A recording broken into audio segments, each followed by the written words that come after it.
Bom dia. Tudo bem com vocês? Eda mudou de lugar, estava com frio, foi? Tá frio ali, né? Tudo bem, gente? Vocês estão fraquinhos. Estão com sono? Já são 8h40 quase, né? É o quê? Da madrugada? Ave Maria, para mim já é meio-dia. Vamos levantar um pouquinho? Tirar aí essa preguiça, que isso não nos pertence. Estica o corpo. Já tem um ali fazendo um alongamento. Ai, que delícia. Puxa essa musculatura aí, galera. Muito bem. Tira a atenção dos ombros. Vamos olhar aí para o lado. Olhar para a pessoa que está do nosso lado. E vamos aproveitar, né? E dar um abraço nessa pessoa. Vamos fazer um movimento nesse salão. Que beleza.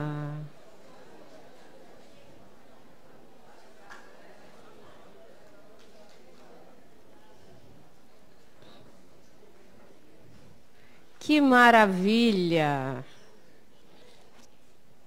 Esse movimento que nós fizemos, claro, né, para dizer ao outro que nós reconhecemos ele, nós conseguimos enxergá-lo e também para receber e recepcionar aquelas pessoas que não puderam estar aqui conosco e que estão nos assistindo pelo portal da TV Harmonia, que eles se sintam também acolhidos e pertencentes a esse conjunto que nós estamos. Podem sentar, por favor. É bom abraçar? É, né?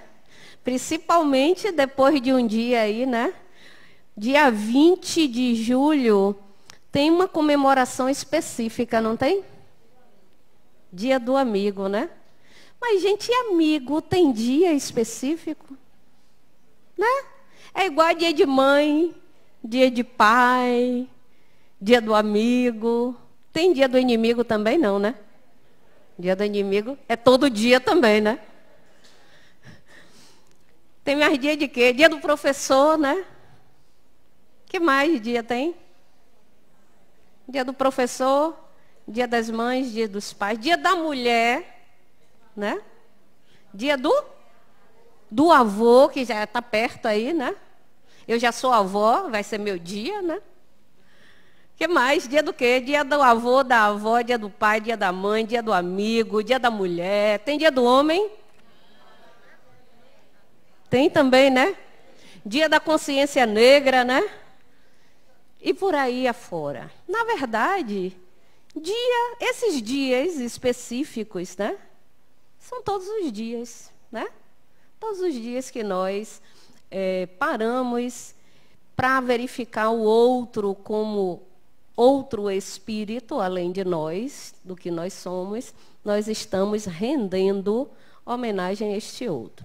Mas como foi preconizado, né? Que haja um dia específico e que pelo menos naquele dia a gente lembre do outro, né? Então ontem foi dia 20 de julho, dia onde se homenageia o amigo. E eu refletia muito com relação ao dia 20 de julho, porque hoje viria fazer o Evangelho dia 21, que trata de um capítulo extremamente interessante, que há uma relação direta com o amigo. Porque esse capítulo 11, e esse capítulo 11 ele já vai sendo desenvolvido há dias, né? Há semanas, né? Porque eu já estou aqui quase no finalzinho deste capítulo, com dai a César o que é de César, dai a Deus o que é de Deus. Portanto, esse capítulo ele já vem sendo desenvolvido por outras pessoas.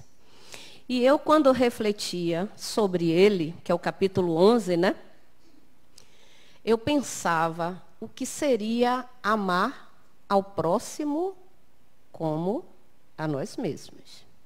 Aí, hoje de manhã, quando eu aqui cheguei, eu ouvi uma frase de uma pessoa que deve estar no salão e que eu tinha refletido sobre isso exatamente nessa condição do dia 20 de julho ser dia dedicado ao amigo. Amar ao próximo como a si mesmo. Para que eu possa amar o próximo, eu preciso entender que existe um próximo que é mais próximo do que o próximo. Ó, que negócio confuso, não foi agora? Ó, um próximo que é mais próximo do que o próximo que está externo. Que próximo é esse? Eu mesmo. Aí ela disse para mim, ela está por aqui. Ela disse para mim assim, mas para amar ao próximo, eu preciso me amar. Porque se eu não souber o que é o amar a mim, como é que eu posso amar o próximo? Né? E aí, por que eu fiz essa correlação entre amar ao próximo mais próximo, amar ao próximo o externo e o amigo? Porque o que é o amigo? É o próximo. E é o próximo que está para além de mim. É o próximo que todo o tempo eu posso acessar. Mas para que eu possa acolher este próximo que está para além de mim, eu preciso primeiro amar a mim. Sabe por quê? Porque se eu não amar a mim, eu vou projetar no meu próximo, que é meu amigo, tudo aquilo que eu gostaria de ser e não consigo ser e projeto nele. Aí vou encontrar nele as qualidades que eu acredito que ele possua, mas eu possuo e não consigo ver quem possui é ele, eu desloco para ele. E vou ver também nele aquelas limitações e imperfeições que eu possuo e que eu cobro dele. Por isso eu entendi que havia uma relação direta. E quando a gente fala em amigo, a gente pensa em quê? Quando vocês pensam aí, amigo? Pense em um amigo aí para mim. Pensaram? Quando vocês pensam em amigo, vocês associam automaticamente a quê? Segurança, lealdade, amor, confiança, cumplicidade, respeito. Que mais? Carinho. O que mais? Fala alto aí, pessoal. Como? Apoio, sintonia, enfim. Quando nós pensamos em amigo, nós pensamos em uma série de valores polarizados positivamente, não é? Quando nós pensamos. Mas quando nós lidamos com o amigo, nem sempre nós polarizamos como acabamos de fazer. Aí vamos para o outro lado. Cobramos do amigo. Você não me ligou. Não, hoje não é ligar, né? Automaticamente. Eu falei com você. Você leu a mensagem porque ficou azul no WhatsApp. Não é? Não tem isso? Porque se ficou azul é problema. Enquanto não azulou o negócio, está tudo certo. Mas depois que ficou azul é um problemão. Você visualizou. Você leu minha mensagem. Você não teve a coragem de me responder. Aí automaticamente lá vem o juízo de valor. Você não me respondeu porque você não quis. Você não respondeu porque você não gosta de mim como eu gosto de você. Você não respondeu porque você não me considera como eu considero você. Estão percebendo? Você não faz isso por mim como eu faço com você. O que é isso? Cobrança. E a amizade, não é? É aquela irmandade que não tem o laço consanguíneo e que leva uma leveza para a nossa vida, porque não deveria estar relacionada com cobrança. Porque o amigo é o irmão que eu acolhi no meu coração. Porque o amigo é aquela pessoa que eu acolhi para a minha vida. Eu quero ele na minha vida. Eu quero ele comigo. Eu quero compartilhar a vida com ele. Portanto, eu preciso respeitá-lo, amá-lo, acolhê-lo, confiá-lo, aceitá-lo e etc. De tudo que vocês disseram aqui, conforme ele é. Porque desta forma eu desejo que os amigos me tratem. Percebem que o capítulo Amar ao Próximo como a si mesmo tem uma relação direta com o capítulo anterior, que fui eu que falei também, uma parte dele, não foi? Sede misericórdia. E a pessoa que me encontrou e me deu a fala, lembrou do sede misericordiosos, né? Como exercitar a misericórdia com o outro, se eu não exercito comigo mesmo, se eu não consigo me amar, se eu não consigo acolher quem sou, aí eu projeto no outro.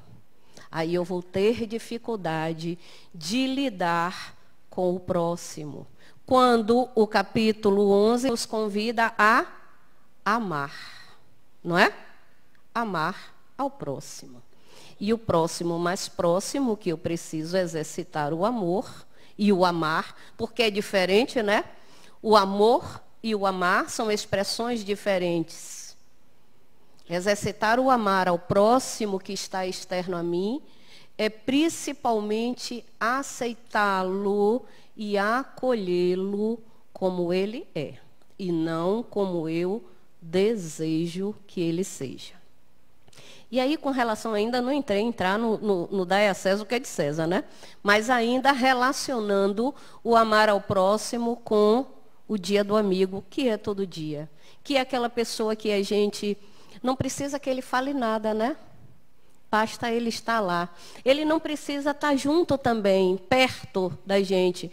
Basta saber que ele existe. E eu vi uma história esses dias muito interessante, passou num programa de televisão, de duas amigas que se conheceram de uma forma singular. Uma delas, eu não me lembro qual das duas foi nesse momento, mandou uma cartinha para uma revista dizendo que estava precisando de um amigo. Aquelas revistinhas que hoje a gente já não está lendo mais, sabe? Que tem aquele correio lá. Estava precisando de um amigo e passou o endereço para aquele amigo que desejasse se corresponder. No tempo também que a gente escrevia carta, tá? E se alguém desejasse ser amigo ou amiga dela, passou o endereço. E a outra pessoa respondeu a esta carta. E elas têm uma amizade de mais de 10 anos. E apesar de hoje já utilizarem telefone, redes sociais e o contato com o WhatsApp, elas continuam se correspondendo por carta. Moram uma num estado e a outra no outro estado. E essa programação trouxe essas duas amigas que não se viam há 4 anos e juntaram as duas. Foi um momento muito singular, sabe?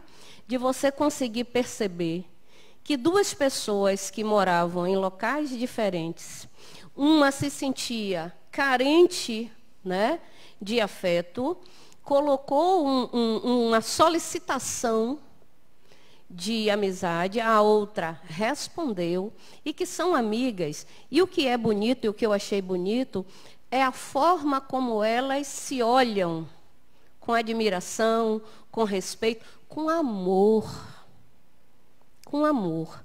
E aí uma delas disse assim, que a outra diz para ela que esta amizade dela é amizade de almas afins. Aí eu pensei, foi que a gente pensou logo de imediato, é espírita, né? Não necessariamente, porque hoje em dia os termos espíritas acabaram caindo no gosto popular. Então a gente encontra em todos os segmentos religiosos pessoas falando em almas afins, em espíritos afins, mesmo que não saibam exatamente o que estão afirmando, né? Então, quando uma pessoa diz que elas duas são almas afins, está dizendo, olha, são dois espíritos que têm um relacionamento anterior e que este relacionamento fez com que, quando uma pediu um amigo, a outra automaticamente acolhesse. Mas não precisa ser de vida anterior. É você estar sensível à carência do outro. Na minha percepção, o que aconteceu ali foi isso. Eu não estou descartando que elas sejam espíritos que se conhecem de outras vidas. Estou dizendo que a gente não precisa necessariamente se apegar a isto. Porque nós estamos aqui reencarnados com o propósito de aquisição de sentimento, do acolher o outro, de perceber que existe outro além de mim e outros para além de mim. Então, na minha percepção pessoal, o que houve foi um pedido, né, de uma pessoa que estava se sentindo com déficit de amor, de acolhimento, e uma outra que aceitou. Um convite expresso de amizade e a outra que aceitou este convite.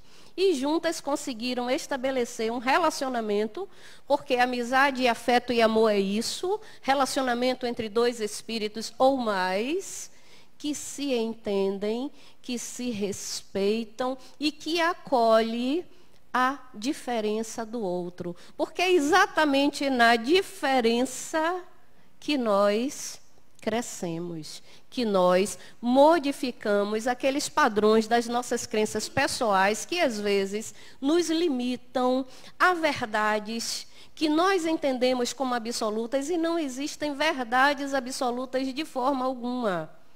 Porque verdade, na verdade, é um ponto de vista do sujeito que é subjetivo porque ele é um espírito. Então, quando eu digo, esta é a minha verdade, eu estou correto. A minha, que não quer dizer que seja a verdade de Paulo. A verdade de Paulo é a verdade de Paulo, porque Paulo é espírito singular. Não existe até vários Paulos, né? Mas este que está reencarnado aqui é ele só. E a minha verdade é a minha. Por que Nil puxou esse assunto? Porque o pedacinho, que é o item de 5 a 7, que fala de dai a César o que é de César, é um pedacinho bem provocativo. Pela própria leitura, vocês já viram, né? Como foi que aconteceu aquele diálogo capcioso? Aquilo era uma armadilha perfeita. E todo o tempo nós estamos suscetíveis a passar por uma armadilha desta. Ou seja, se coloque, diga aí o que é que você acha, eu pego o que você acha, transformo no que eu entendi e passo adiante. Foi esta provocação que fizeram com Jesus. Jesus, ele já vinha sendo, estava sob observação, tanto dos conquistadores da Judeia, que era o Império Romano, porque ele era um disseminador de ideias, porque ele tinha um grupo que o acolhia, portanto, ele era um disseminador de ideia e um formador de opiniões. Então, ele era alguém importante a ser trazido para o lado do conquistador. Então, eles queriam conhecer Jesus, mas se colocavam a certa distância, porque aquilo que Jesus pregava não incomodava o Império Romano. Não trazia ao Império Romano nenhuma dúvida de que os pensamentos de Jesus poderiam conturbar o seu domínio, mas incomodava um outro grupo. Incomodava um grupo de judeus como Jesus, que tinha uma tradição das leis e queria que aquelas leis continuassem prevalecendo. foi que aconteceu?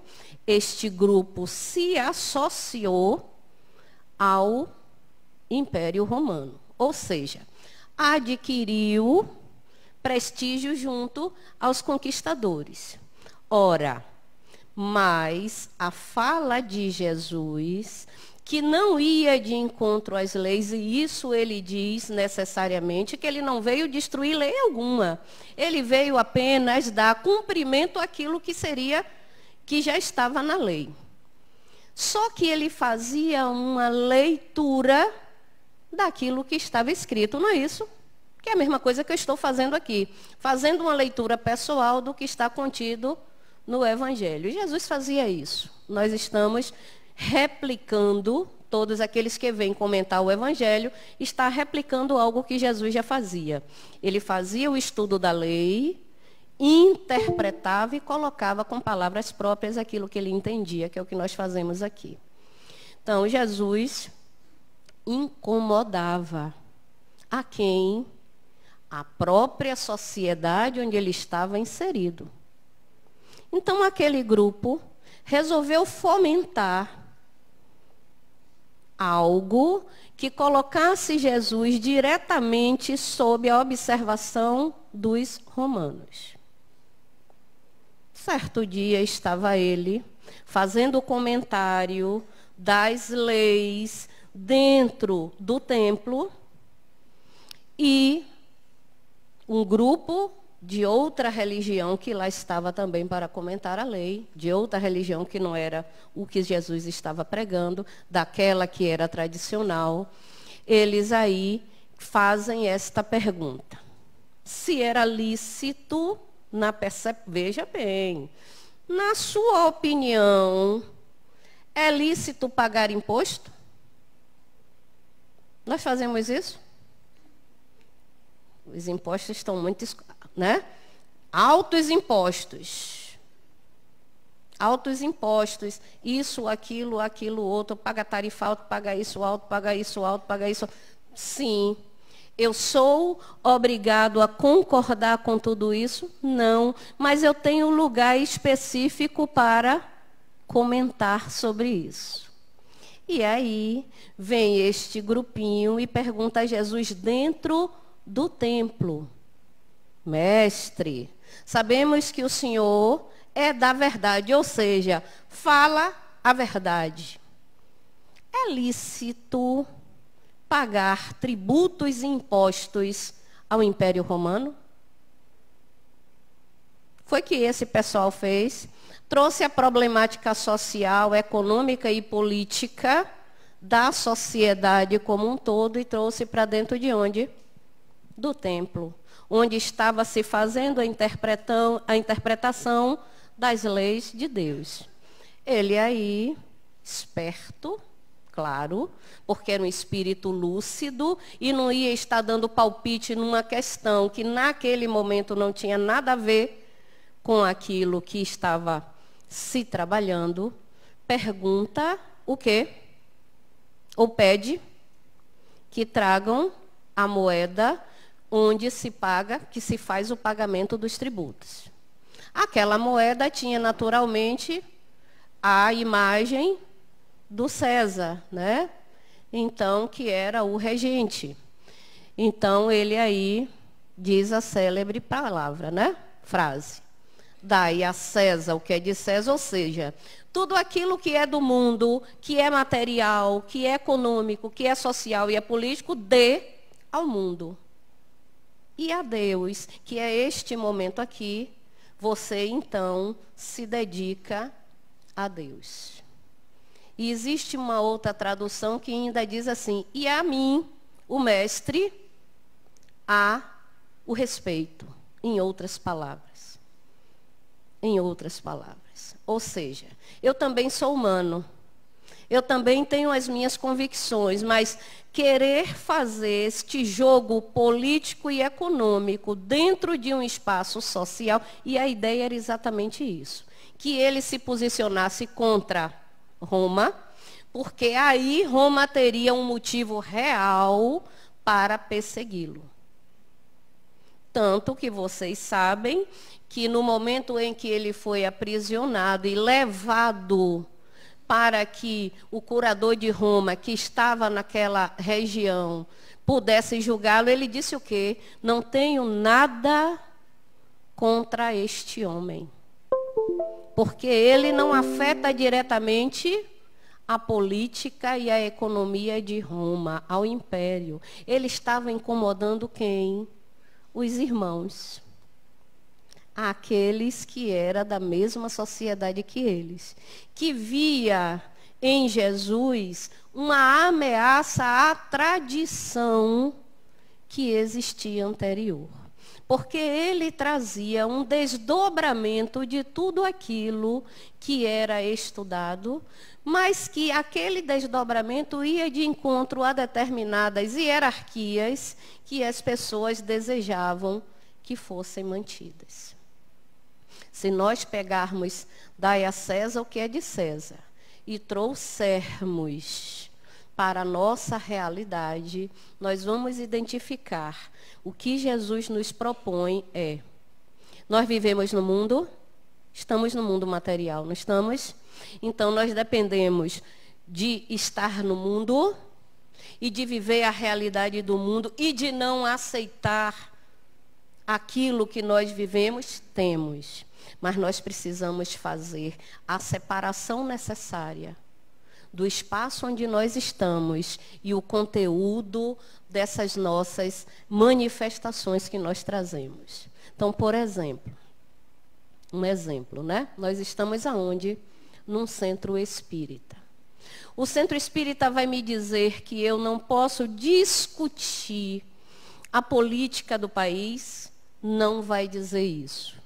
Mas eu preciso ter discernimento para saber que este espaço foi um espaço criado para que eu possa desenvolver a habilidade de transcender para além da minha vida física, porque eu sou espírito. E eu preciso desenvolver as habilidades do espírito que eu sou. Ah, então eu vou ficar calado e aceitar e dizer amém a tudo o que acontece lá fora? Não. Eu vou discutir economia e política e sociedade e diferenças sociais no local apropriado para. Aí vem adiante um outro capítulo que vai nos convocar novamente a isto. Que diz o seguinte: ou você, no momento, escolhe por correr atrás das conquistas materiais, e é direito meu fazer isso, ou você está atendendo às suas demandas espirituais. Porque se você não escolher o momento próprio para desenvolver cada uma dessas questões, você não conseguirá fazer bem nenhum, nem outro. É a mesma questão do dai a César o que é de César. E vamos além. O que é dar a César? Nós usamos esse ditado o tempo todo, né? Dai a César o que é de César. Dai a César o que é de César. O que é dar a César o que é de César? Quando nós utilizamos isso, esse ditado, esse dito popular, né? Nós usamos muito, né? Ditos populares. No capítulo anterior, eu trouxe um, né? O golpe de misericórdia, que nós falamos e não sabíamos direito o que é que estávamos falando. E o que é dar a César o que é de César? A gente usa. Dar o que a pessoa merece. Respeitar o direito do outro. Ser justo. O que mais?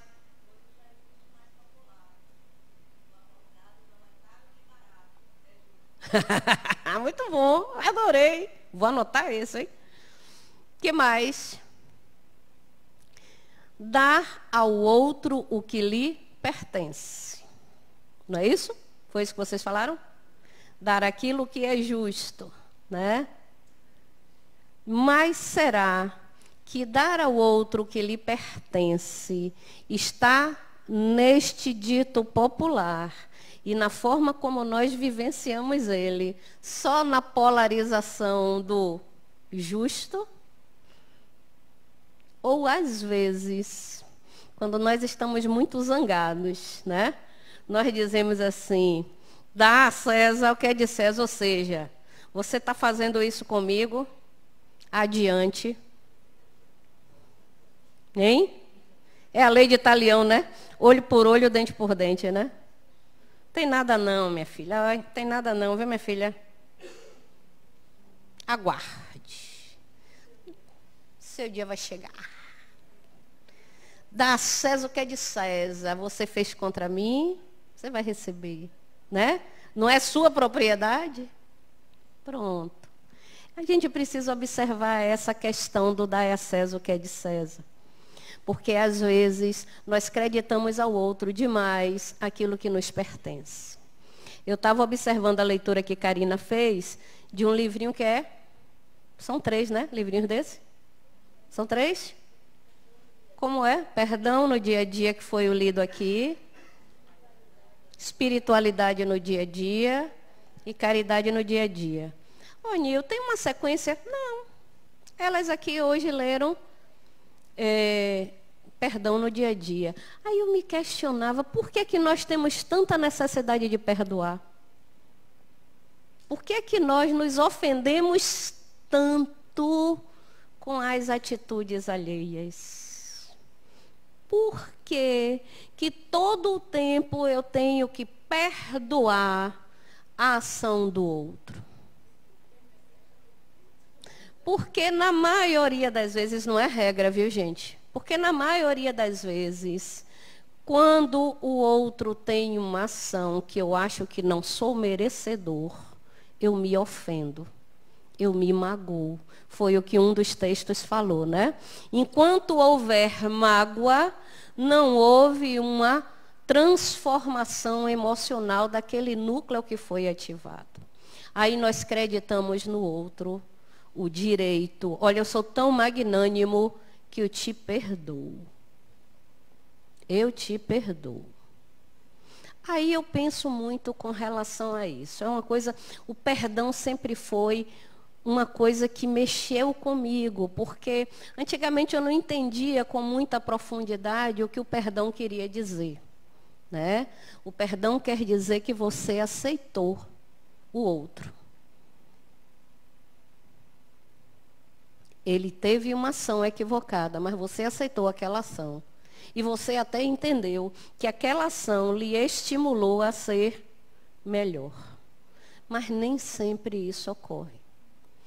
É mais fácil desculpar a ação do que perdoar. Porque quando eu tenho que perdoar, não é ao outro que eu tenho que perdoar. É trabalhar uma emoção em mim que está exuberante de tal forma que a ação do outro me controla e me escraviza. Porque a ação é do outro, mas a emoção me pertence. Então eu pensava, e até ontem lendo, hoje eu não trouxe o meu, mas até ontem lendo, eu pensei o seguinte: por que eu tenho que perdoar? Então eu não tenho que perdoar, não é o outro. Eu tenho que perdoar é a mim, que estou com as emoções tão afloradas e desarmonizadas que o outro consegue me atingir. A ação do outro consegue me atingir. Então o que eu tenho que fazer não é perdoar o outro, é começar a me amar. Porque se eu começo a me amar, eu não terei que perdoar o outro. Porque o outro não vai me ofender. Porque o outro não vai me magoar. Ele vai ter a ação que lhe pertence, mas esta ação não vai me atingir. Esta é a proposta que Jesus faz com relação a dai a César o que é de César. Dê ao outro o que pertence a ele. Então, se a ação dele é equivocada, é dele. Agora, a ação que nos pertence é a forma como nós reagimos a ela. E é esta que nos enferma. é esta que nos adoece. Ah, minha filha, o negócio é o seguinte, bateu, leva. Né? Outro dia eu pensava, porque eu tinha muito esse pensamento, não tem esse negócio não. Se bateu, vai apanhar. Aí eu estava pensando, aquela pessoa que bateu, e o bater aí entrando só como uma metáfora mesmo, aquela pessoa que bateu, que maltratou, que ofendeu, que agrediu, a ação foi dele. E eu consigo, na hora que eu revido, ter uma ação muito mais equivocada que a dele. Quando eu revido, eu acabo sendo pior do que aquilo que eu identifiquei nele. Porque eu estou reagindo a uma emoção que é minha e eu não consigo ter controle. Depois que eu entendi isso, nunca mais eu falei isso, minha filha. Esse negócio de dizer, bateu, levou, não. Bateu, bata. Isso lhe pertence. É? E aí eu penso, eu acho que eu já falei isso aqui várias vezes, a gente fica pensando que reencarnação é só o momento que a gente chega, né? Reencarnação é todo momento em que você consegue sair de uma crença que é sua, de uma verdade que lhe pertence, e de repente você perceber que isto não é a verdade. E que esta verdade, ela pode ter uma outra versão. Isso é reencarnar. E nós fazemos isso todo dia. Todo o dia. E aí, pensando ainda, vocês já leram Pequeno Príncipe? Quem já leu Pequeno Príncipe aqui? Os que não levantaram a mão estão sob a responsabilidade de ler. Oh, gente, pegar um livro infantil para ler. O livro Pequeno Príncipe, ele é um livro que já tem algumas décadas, né, de lançado, e ele, a cada tempo, ele é reeditado. Eu estou aqui com uma versão nova. E o livro Pequeno Príncipe nos dá uma lição verdadeira e real do amar ao próximo como a si mesmo e o dar a César o que é de César. Se nós pararmos para refletir, o que é a história? A história do aviador, que é um homem adulto, que encontra no deserto, depois de um pane no seu avião, uma criança, que é um príncipe, que veio de um planeta distante e que é um príncipe. Um homem adulto com uma criança, primeiro símbolo. O que ele está e todo o diálogo que ele tem nos dias que eles ficam juntos é ele conversando com aquela criança interior que desenhava um elefante, né, dentro de um chapéu. A conversa do Pequeno Príncipe é todo o tempo ele consigo, resgatando a criança interna que ao longo da vida e das escolhas foi se perdendo. E se vocês pararem para ver o início do livro, ele é uma pessoa resistente pelas escolhas que teve na vida. E se vocês pararem para perceber todo o tempo, aquele Pequeno Príncipe mostra a ele a necessidade de ter um amigo. Um amigo. E ele se apega àquela criança, porque ele consegue perceber que no transcorrer da sua trajetória ele não fez um amigo. Porque o amigo que o Pequeno Príncipe mostra para ele em duas situações é aquele que possui qualidades e defeitos. Primeiro amigo que ele apresenta ao adulto é a rosa, que tem espinhos, mas é linda. É linda. Então, quando nós pensarmos no outro, no próximo, nós vamos entender que o outro é uma rosa, que tem, sim, os espinhos, e ele diz ao adulto, os espinhos da rosa é para protegê-la. Porque ela é frágil, ela é delicada. Então, aquela pessoa que me mostra os espinhos e que eu tenho que perdoar, é aquela pessoa que está frágil e está tentando se proteger. E em tentando se proteger, às vezes, agride e fere e machuca. Mas ela não é só espinhos. Ela também é beleza, ela é delicadeza, ela é perfumada. Este foi o primeiro próximo que o Pequeno Príncipe apresenta a Exupéry. E o segundo, muito mais profundo, que é a raposa. A raposa disse a ele que para eles se tornarem amigos, ele precisaria cativá-la, porque ela era um ser selvagem e precisava que ele fosse se aproximando aos poucos até que ela pudesse confiar nele. E quando ela confiou nele, ela se tornou leal. E quando ela se tornou leal, ele diz que ele encontrou um amigo. Mas toda a trajetória do livro é mostrando que nós buscamos sempre no outro aquilo que nós não conseguimos identificar em nós. Todos aqueles mundos que ele rodou, com todos aqueles personagens, fazem parte de uma única pessoa. Então eu trouxe essa ideia porque achei que o Pequeno Príncipe traduzia de uma forma muito profunda. Aqueles que já leram vão reler com esta leitura que eu fiz. E aqueles que ainda não leram e tiverem interesse de ler, vale a pena. Porque ele, num livro tão singelo, tido de livro infantil, que de infantil não tem nada, né? Porque se você lê quando é pequeno, você não entende direito. Acho tudo bonitinho. E cada ano que você lê, você vê de uma forma diferente. E eu, do mesmo jeito que faço leitura do Evangelho e do Livro dos Espíritos constantemente, ou seja, eu começo da introdução, termino, volto o tempo todo estudando um e outro. O Pequeno Príncipe é um livro de estudo também. Porque cada vez que você recomeça, você vê algo novo. Que não é para o outro, é para você, né?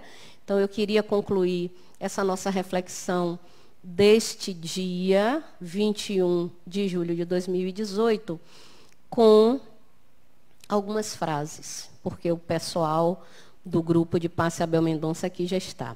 Primeiro, com relação à rosa. Era uma flor igual a todas as outras, mas eu fiz dela uma amiga. Tu te tornas infinitamente responsável por tudo aquilo que cativas. E cativar é afetar. Afetar é tocar o outro profundamente naquilo que ele tem de melhor e naquilo que ele também tem a melhorar. E uma outra que é a que eu gosto muito. Só se vê bem com o coração. E a que completa é: o essencial é invisível aos olhos. Muita paz e muito obrigada.